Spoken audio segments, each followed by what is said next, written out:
Do you like causing massive combos of pain? Do you like taking pain a bit too much? In which case, today's guide is today's guide is How to Brew Part 2, covering the sing away winning box as well as the bench, basically the rest of the guild. Now once again, Guild Ball is a complex game. This is really a guide for beginners and for intermediate players. If you're an expert, well, welcome to the show, but the show probably is too simple for you. Guild Ball is a deep and big game and more than I can cover in a small video, or in fact many, many videos. First of all, got the closest thing we've got to ball so far. Is it a flask? Who knows? It's better than a wooden cog that the Masons had, for example. We have here Esters, Quaff, Mash, Pint Pot, Vet Spigot, and Stoker. And then in the bench box, we have Corker, Vet Decimate, and Flea. Looking at the playbooks, first of all, once again, unsurprisingly, seeing the Brewers, they'll have a Brewer playbook. What does that mean? Well, first of all, it means they have a lot of pushes, as you can see, and they always have a playbook that is shorter than the tack. So Estes here, for example, having a 4-long playbook with a tack 5 model. Now, the Brewers playbooks aren't just kept to Brewers nowadays, but all the Brewers have got that sort of playbook that is shorter than the tack value. Why is that important? Well, let's learn the way of the Brewer. So, lesson 1. Try and get a knockdown and pushes into a scrum for ganging up. That leads easily to more hits for a wrapping playbook, and then damage and momentum followed by profit. Like most Brewers, we have quite a few knockdowns as well, as you can see here on Pine Pot as well, and on Corker. Now, Corker is a special case. He has the ability to give out knockdowns like Candy, assuming Candy knocks you over. We'll cover him shortly. So we have here, of course, the two captains. I've got here Esther and Corker. Both of them have heroic plays or abilities which really affect how heroic plays work in the team. So Brewers often do weird things involving influence or momentum gain in terms of their efficiency being increased. Corker here has a rock bottom influence level there of 2-4, but he can cheat by using beer tokens. Eisnor, Esters, Round one. and here she is. She has quite poor defensive stats with no tough fighter either, but resilience means that banging your first attack against her isn't going to work. So if someone's going to charge her, that resilience won't allow anything to work from that attack, including any momentum gain. So quite a common tactic against people with resilience is try and pop that resilience first with a ranged character play. Doesn't matter what it is, it hasn't got to do damage. It could be marked target, for example. As long as that targets that person, it will work. Her area is really where her efficiency comes in. And of course, the Brewers have many, many, many, many, many, many, many heroic plays. She has Tooled Up, which is not quite as good as Commanding Aura, but allows to target a model and give them a damage buff. And Quick Foot can increase the speed, meaning she is a lot more of a support captain than Tapper in some respects, but only on one model at a time. She can't do an aura and target the entire team like Tapper can. She is not quite as lethal in the scrum as Tapper. Then again, her tech of Soothing Voice really allows her to get rid of conditions against teams that have high knockdown or high condition damage, like for example Alchemists, modelling everyone's favourite mascot in the game. Voice of Command can add some ability. A 4-inch pulse is a very large pulse indeed. Now, when you have a 3-inch push, that 3-inch push isn't compulsory, and also it can be less than 3 inches. But remember, it is directly away. So here we have Esther's on the pitch with 4 of her team around her, which is her push. It is directly away. You can't target where they go. So make sure your angles are measured out carefully. Mald, Corker. Round two. So Corker has, again, pretty poor defensive stats there, with his health being okay, quite a large amount of health there, 24 hit points, but no tough hide or resilience, though he is able to stagger away from a fight. Again, it's not going to be guaranteed to get out of the way. He might roll a 1, which means he can't avoid a 1 model, or a 2, which he can't avoid a 2 model, but it could allow him to move away from a scrum quite a lot and save his life, especially as it's a push. He can do it while knocked down. His real money is free bar here, he can give out beer tokens, which effectively are influence points that stay on a model until they're used. They can have a maximum of 3 on them. This means that a model can have effectively given to them, say, 4 influence in a turn and 2 beer tokens, meaning they can make 6 swings in one turn, breaking that cap, which can really pump up the output of both momentum and damage. Now, looking at Whiskey Chaser here, this is absolute money, because adding knockdowns and attack really ensures that people around you will fall over and feed into those lessons, as I've showed you previously. Speaking of lessons, Spit and Sawdust again really helps out with that, meaning you get the ganging ups even when they can try to control you. So if opponent has knockdowns themselves, and those knockdowns they give you try and control your scrum, you go, no, I'm Corker. I've read the rules here, and I know that he will help out with that ganging, knocking down, pushing into a scrum, and generally winning that fight, which of course Brewers is mostly all about. Mild. Quaff. Round 3. So we have Quaff.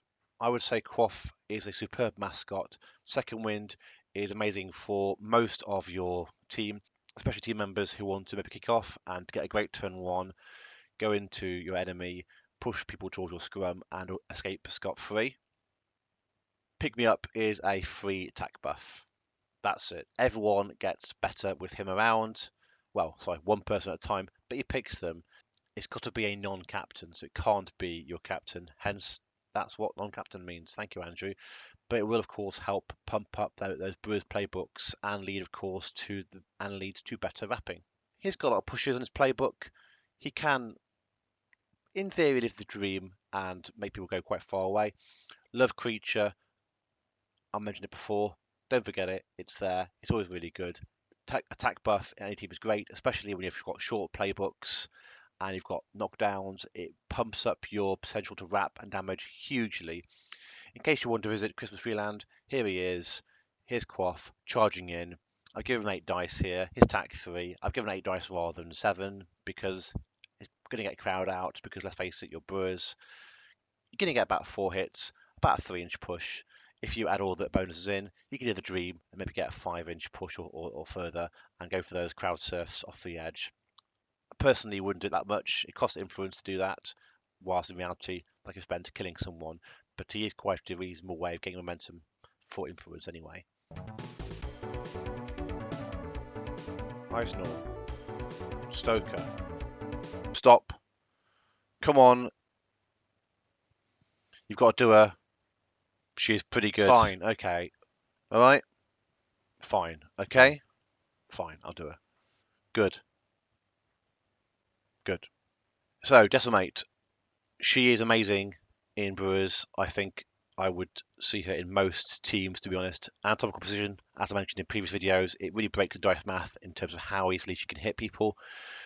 Combined with Duelist Lunge and the fact she has pushes everywhere, she is very, very capable of targeting a model, pushing them and following them and pushing them and following them, escorting them all the way to your part of the pitch where your friends are. They can gang up and really make them pay. She's great at taxing models towards dangerous areas, and with Duelist Lunge, she can follow them up.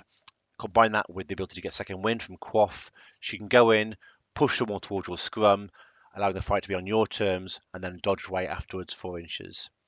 Speaking of dodges, she has buyable dodges as well, making her a fairly decent striker. I know tackles on 3 hits for her, but with anatomical, it makes it not too unlikely. It allows her to break away from fights because if anything else, she's 3-1 with tough hide, which is okay, but 14 health, she dies fairly easily. Eisnor. Stoker. Round 5. He has the highest armor and defense in Brewers, which is nice. He has a push on 2 hits, meaning he has a good counterattack for 1-inch melee models, but of course no good for ones that are 2-inch. Magical Brute gives him even more sustain, so he's got good defenses and he's got good hit points and he can heal himself as well as clear conditions, meaning he's always going to be standing up. Now, with Searing Strike, allowing him to lower the armor, of course, remember your lessons from previous. He can reduce armor, allowing those wraps to really happen, and that leads to your damage and, of course, crucially, momentum gain as well. If he touches someone who's on fire, and let's be honest, he can make them go on fire very easily, he can reliably go into them, and if he does say 4 swings, he's looking at 3 damage per swing. You're looking at a 2 per hit.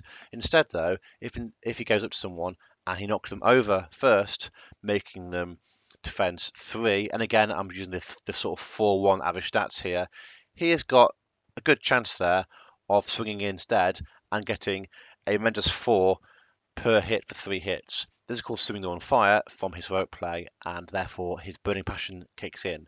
So he can do momentous damage pretty handily there, allowing him to do a bunch of damage. And of course, this ignores the fact that you're Brewers and you get all the crowd outs in the world, in theory at least. Molotov is also great for controlling people. Lowering threat ranges is a big deal in the Guild Ball. If you're going to throw a Molotov cocktail at someone, I recommend you throw it in front of them rather than on them, meaning they can't shake off the burning before they charge you. If they've got to walk through the burning as part of their movement, it means that -2 movement kicks in straight away, and they can't get rid of it. Flea. Indar? Indar. Round 6. Flea has victim stats 3-1 with notified.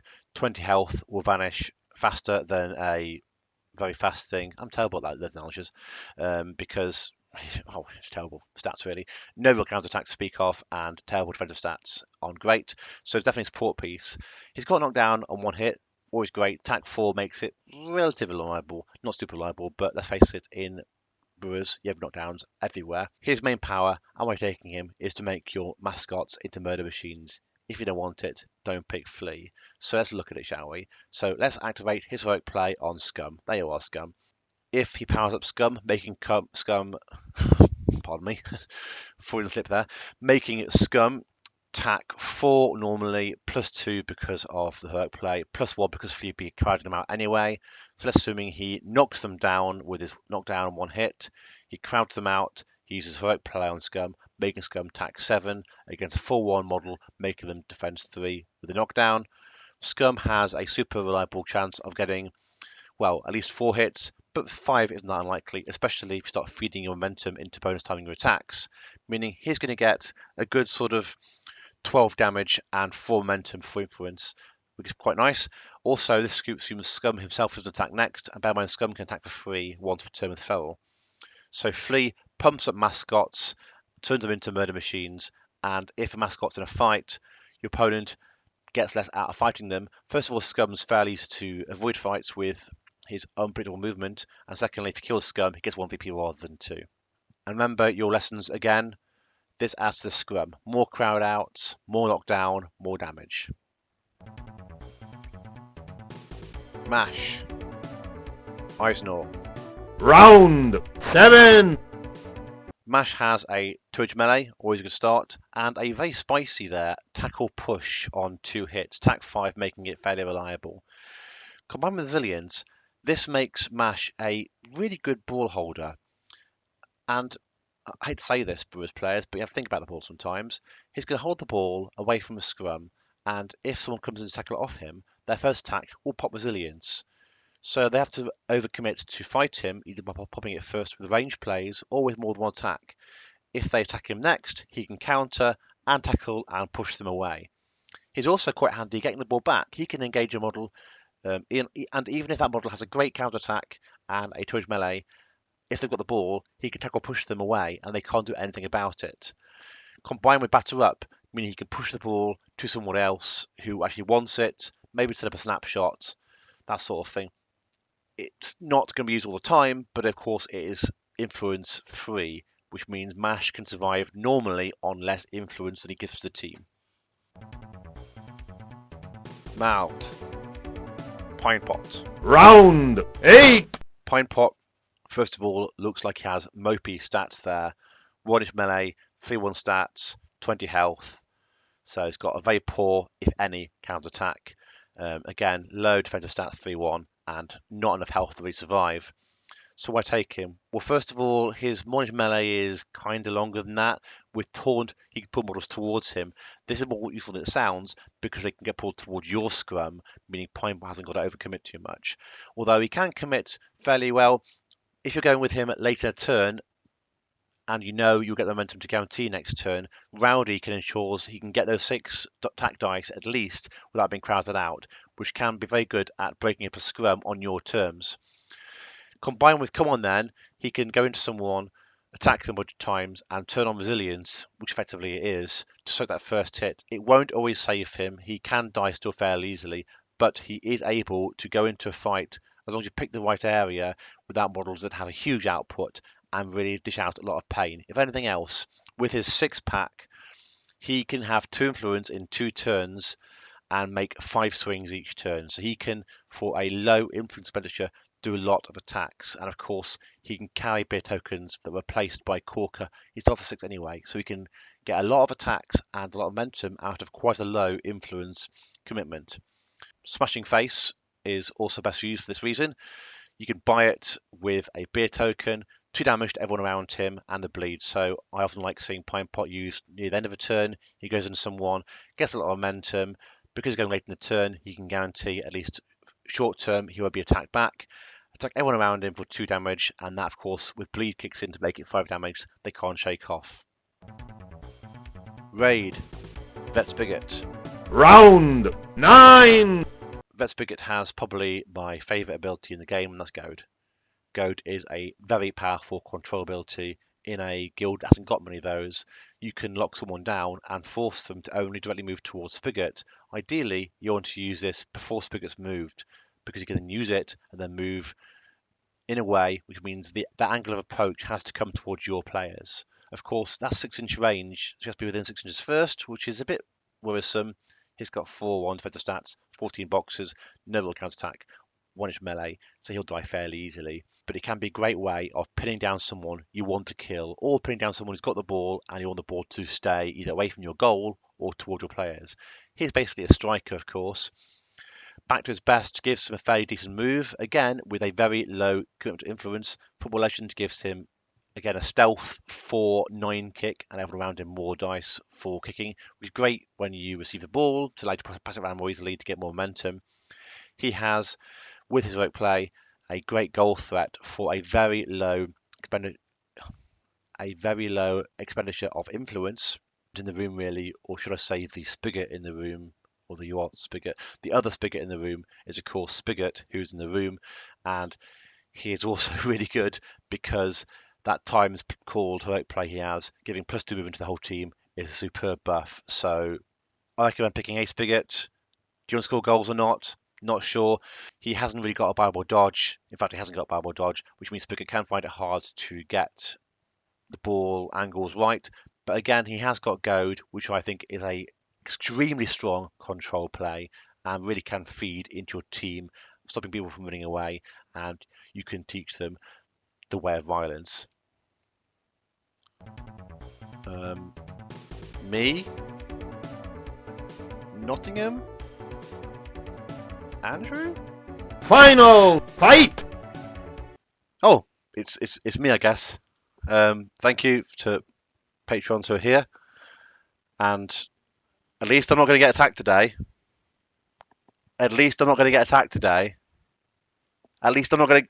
Oh no! Oh, that was surprising. Ah, no. Oh God. That's enough. That's enough. Ah. You lose.